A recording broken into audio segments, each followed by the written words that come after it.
What's up, everybody, and welcome to another episode. Hit the like button, subscribe to my channel, and share the video. Hit the join button and become a member. Why? Well, members get exclusive content. Hit the bell icon on my channel so that you'll receive a notification every time that I drop a video. And you can go and check the video out and leave a comment and leave a like. Support me, support the channel. Let's grow the channel together. Grow the Go Up movement. Let's get into it. This is not so friendly fire. Hoover versus Hoover. Right there in Salinas Valley in 2009, a level 4 180. We had some strong homies there on the yard. I'm not sure if they all want me to name their names, particularly since I'm about to tell this story. But maybe I'll get into that coming up if necessary. But here on the yard, let's call him Scandalist. If you know, you know. Let's call him Scandalist from 7-4. Also in the yard was a very strong homie, a very strong young homie who was strong on the streets as well. And there in prison, had stood on business his entire time. And he had a life sentence. He had a younger brother that was also in prison that was under him and under his name. But the homie was a strong, solid individual. And so was Scandalist at one point in time. Scandalist had a reputation on the street for being no nonsense. He was a big dude with waves, light brown skin, and very strong. In fact, he helped us being the 11 Deuces, a few times with a couple of the wars that we were having. I won't get too far into that, but we have wars often because we are surrounded by opposition. South Flow's over here, the Blocks over here, the Denver Lanes over here, the Raymonds right here, and they're all trying to give us the blues at the same damn time. And a couple of times, yeah, it's true, we needed a little help with a couple of these situations, because these motherfuckers trying to come through and give us hell all at one time. But we damn sure fighting back, though. And old Scandalist, well, he came through all the way from the 70s down to the hundreds, what we call the gunnets, on more than one occasion to assist in the turmoil. He was a stand-up dude and always stood on business. He would come through late nights by himself and sit in the car by himself somewhere deep in the shadows and wait on the opposition to hit the corner, thinking they're about to have a free ride. And old Scandalist, well, he'd jump out and get jiggy with the tool constantly. So I personally had respect for him. I witnessed him in action with my own two eyes on more than one occasion. And he always, at that juncture, stood on business, was a reputable. He had a brother also that was a G.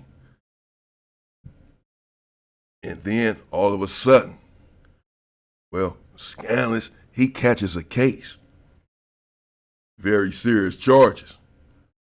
And word gets out, inexplicably, shockingly, that he told. Well, is it really a shock? These days, only a few people that I know in my life that I would be shocked if they told me that they turned down a fade or they snitched or something like that. I probably wouldn't believe it. but it's only a few. Everyone else, hell, you're suspect and liable to fall prey to the system. Once they apply that pressure, your life is flashing before your very scandalous eyes. Well, you end up throwing your comrade under the bus and breaking your oath. Despicable behavior, if you ask me. Also, unforgivable behavior. And well, Scandalist, the word had come down. And everyone, well, we were shocked because of his stature and how strong he had always been. How no nonsense he had always been. He had been a stickler for the rules and the protocols throughout the duration of his gang-banging career. Had no smut, no hint of smut on his name. Had always stood tall and stood on business, on the street and while incarcerated. So when this comes now, that it is for sure that he told, well, none of us can really believe this. But you better believe it. But we don't have the paperwork, yet they're in prison. And as I've said on many occasions, the rules are clear. If you do not have the paperwork, you cannot attack. You cannot. There have been instances where, even in my hood, I'm not going to get into that, someone accused someone of liking cheese, of being a rat, a Sammy the Bull. And the person that was accused of liking cheese was unalived. And then we found out later that he, in fact, was a solid, strong individual, as we had all suspected.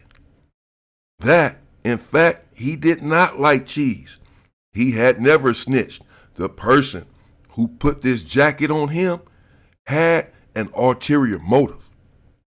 He wanted him out the way for his own reasons. And instead of getting him out the way, mano a mano, himself, he put a jacket on him which would make him a target, knowing that someone else would attack him. This is why now these rules and protocols are in place and must be abided by, regardless of what you think. If you do not have the paperwork that someone snitched, you cannot attack them. They're in prison. Or you yourself can get attacked, and more than likely will be attacked for the reason that I just mentioned. That people will say someone is telling, and they're really not even telling, which is a horrible thing to do, because once you put that reputation on someone, some people will always believe it regardless. 5 years, 10 years later, someone, man, I ain't messing with that dude. What, man, he a snitch, man. Nah, bro, they said he didn't snitch, bro. Dude that just said that, man, I don't know, man. You know, people will still have doubts because that was the word that was put out on you. And even though it was refuted and even disproven sometimes even with paperwork, it's been disproven. Look, I didn't snitch. Dude was lying. Some people will still have misgivings and still have doubts about whether you told or not once that jacket was placed upon you, which is why it is an evil thing to do. And again, why it is important that that rule is in place, that without the paperwork, regardless, if someone comes and said, I saw him with my own 2 eyes, get on the stand and tell. Hell, he told on me. I was right there in the courtroom when he did it. If you do not have the paperwork, you go ahead and attack him yourself since you said he did it, and you deal with it. But if you do not have the paperwork, we cannot get involved. And that was the case with those scandalists. The word was put out, and the way that the word was put out about what had transpired, it was clear pretty much to everyone that he had indeed told. But for some reason, the paperwork had not hit the yard yet. I forget what the holdup was. But we didn't have the paperwork, so we couldn't move. And again, he was a strong individual, at least at one time. He knows that the word is going around that he likes cheese. He knows this. He is not blind to the rumors. He also knows at this juncture there is no paperwork, and as such, no one will move on him. He knows this. But I'm sure he also knows that it's just a matter of time before the paperwork indeed comes down the pipeline. It never fails. What you do in the dark, it shall come to the light at some point. And this situation was no different. Let me not get ahead of myself, however, because the young homie who was on the yard that was strong, well, he stood on business. And he always stood on business. And he started having dealings with those scandalists. They know each other. They both from 7-4.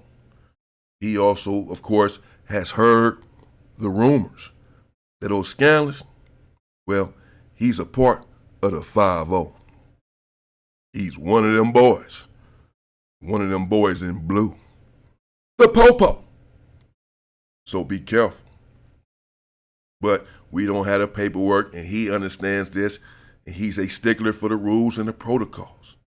So without it, no move can or shall be made.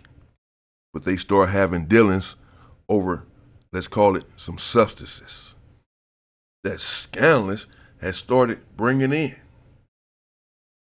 And the young homie, well, he was dealing with him and giving him some stuff to bring in for him. And then all of a sudden, he says that the stuff he started getting, well, it was coming up extremely short. It wasn't all there. It wasn't even close to being all there.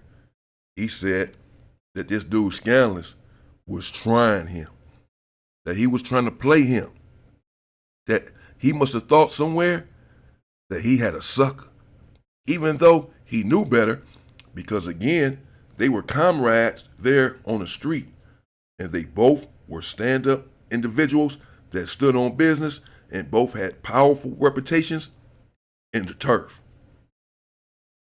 But one had took a ride to the dark side and turned over. He went belly up and started dealing with the opposition, the boys in blue. He got on the stand. But again, he worked some sort of twist where to this point, the paperwork hasn't come. So he's surviving there on the yard, but no one is really dealing with him in certain ways because everyone wants to keep him at arm's distance because we think this dude's a rat. And we think we're going to have to get him off the yard at some point as soon as his paperwork come down. Ain't no need being friends and being close to him right now. We're about to have to cut him up and get his ass off the yard. He know it's coming. In the meantime, he's surviving. And so he's having these dealings with a young homie who's a stand-up individual. And these dealings, well, they're not panning out. The homie's contraband is coming up very short, and he's getting sick of it. So he told old Scandalist, man, listen, get this shit together, or else it's going to be a problem. Who you think I am? You already in hot water, and you got the audacity to pull this off? Man, you're asking for trouble.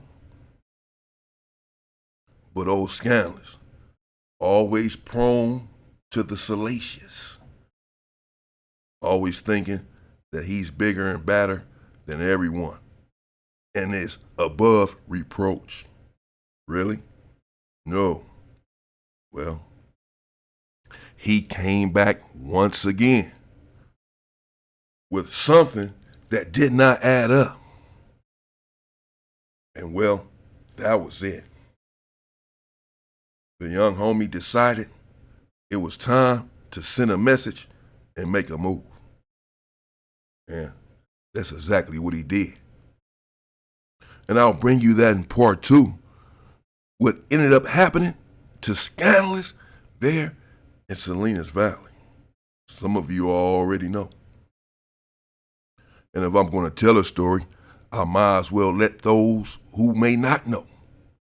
I'll bring you the other part of the story in the conclusion that, hey, the paperwork eventually did come down the pipeline as expected, as it always will. And well, the homies, spoiler alert, began to attack Scandalist everywhere. But this dude refused to get off the damn yard for a while. Until we had to put some other people on his ass. I might as well bring it all to you. And I will. You know me. Stay free, people!